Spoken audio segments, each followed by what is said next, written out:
Right now, I enjoy watching these two try to have success in the W, but if we're being completely honest, their teams are having a mid-off right now. Their teams are just very mid. They're 8th and 9th in the WNBA standings. What's up, everybody, and welcome back to another episode. So whenever Caitlin Clark and Angel Reese have gone up against each other on the basketball court, it has been must-see television. Angel Reese and her LSU squad got the better of Caitlin Clark and Iowa in the 2023 National Championship. Then Clark turned around and knocked LSU out of the tournament this year. Clark and the Indiana Fever have defeated Angel Reese and the Chicago Sky twice already this WNBA season, with the latest matchup seeing Angel Reese get called for a flagrant foul on Caitlin Clark. After the matchup, Clark was asked about why people watch her and Angel Reese play, and she said, "I think what she's done with her platform has been absolutely incredible. She has an entire fan base that has supported her and what she did at Maryland, then LSU. Obviously, I've played her for a very long time and she's been a tremendous player. It's been fun getting to compete against. I think it's been really good for the game." For more content, please like the video and subscribe. Thank you. What I take from these two going at it and keeping up with their record in the pros, it's a result right now from what they did in college. These two were rivals in the college game. It has potential to be a rivalry down the road, but right now, I enjoy watching these two try to have success in the W. But if we're being completely honest, their teams are having a mid-off right now. Their teams are just very mid. They're 8th and 9th in the WNBA standings. They're 4 and 9, 5 and 10. Their teams aren't very good. So just watching these two become pros is what I'm excited about. I don't take anything from the foul at all. We see that play. What did we see? Yeah, it's going to pop up because, well, one, it's Caitlin Clark, and people that aren't familiar with this league don't know how physical this league is, so they see Caitlin Clark getting hit at any point, and they think it's an attack on her. The good part about this is it is a basketball play. Angel Reese makes plays like this all the time. It's a poor defensive decision because she's got help side sliding right there. That's Isabel Harrison, who played with me at Tennessee and made a lot of those plays, often when I was the one making the foul and didn't need to. But Angel Reese goes for block shots like that. It's not a smart defensive play. She's trying to make the block, but what were we talking about with the Kennedy Carter hit? The biggest grievance was it was not a basketball play. It wasn't even close. This is a basketball play. She's beat, she's trying to recover, trying to get the blocked shot. This is a great, these two going at each other, Angel and Caitlin, in a basketball sense and trying to lead their team. It's what helped women's college basketball blow up. It's going to help continue for the WNBA to blow up as well. It does feel as though it could be the rivalry that defines the league going forward. Just as a quick afterthought, not afterthought by any means, as a quick follow-up thought. That kind of play you're saying, there's a lot of fans who only watch Caitlin Clark's games and don't see the others. That is the kind of play you might see in any game on any night in the WNBA. Yes, you could see plays like that. Like I can't. Asia Wilson got clipped in the face. Her nose was bloody. Skylar Diggins-Smith took an elbow to the mouth. Teeth looked like they were about to fall out. I'm telling you, like, this is a physical league. I know one of the plays we showed earlier in the season, it was Ezzie Magbagor from Seattle, who's a shot blocking machine. She hit Caitlin when she was attempting to block a shot, but Ezzie Magbagor does that in the league. For all the 3 blocks that she's gonna get 1 foul going for the block. It's a physical league. They don't let you have anything easy, and plays like that are very common. Yeah, just being able to execute offensively and defensively. I think we kind of did a better job being able to know the plays and run the plays as Coach told us to run. And then when it comes to, you know, Caitlin and Aaliyah, how tight do rotations have to be defensively to really defend that well? Just being able to make sure you're off the touch as a post, and then being able to help the guard as much as you can. Yeah, can you kind of, on the flagrant, did you feel like that? Basketball play. Yeah, did you feel like that was the appropriate call or more? It's a basketball play. I can't control the refs. They affected the game obviously a lot tonight, so.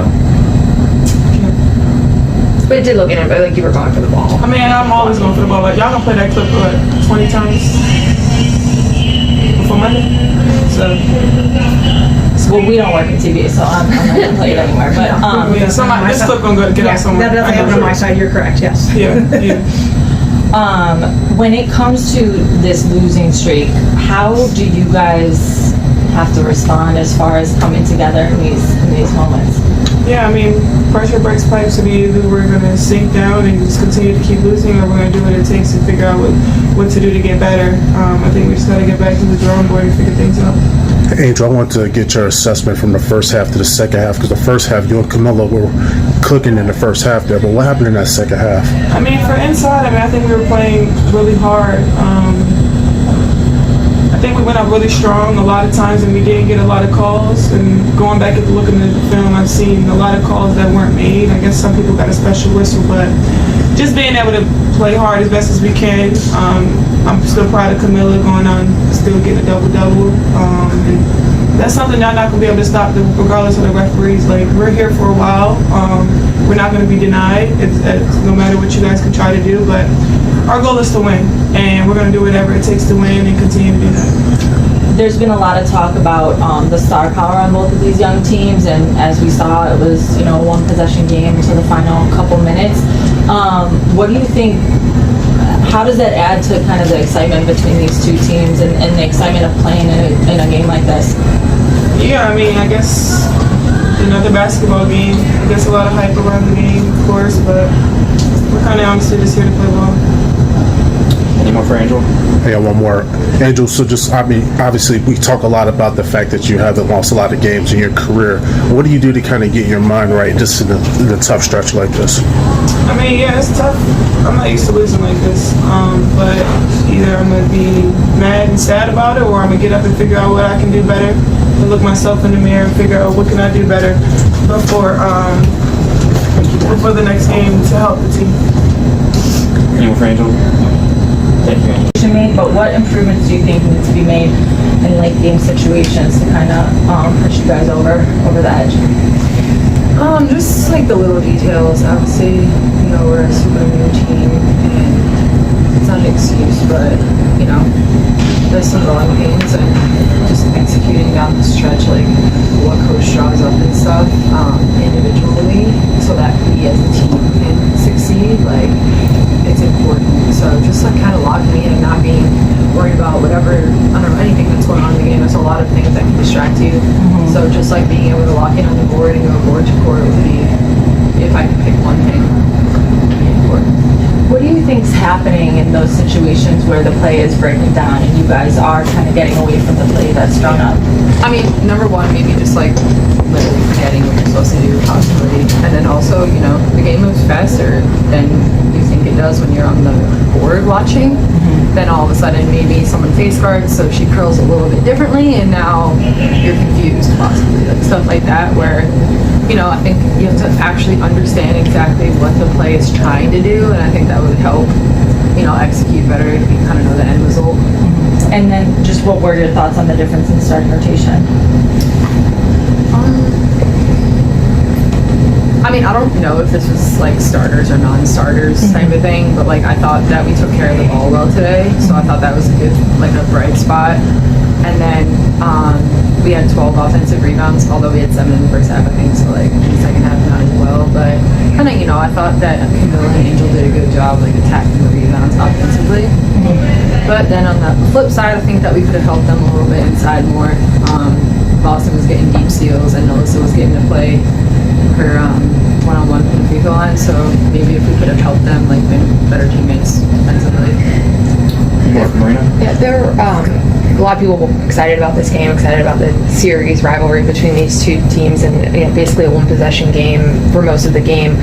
Does it feel like there's more intensity against that opponent?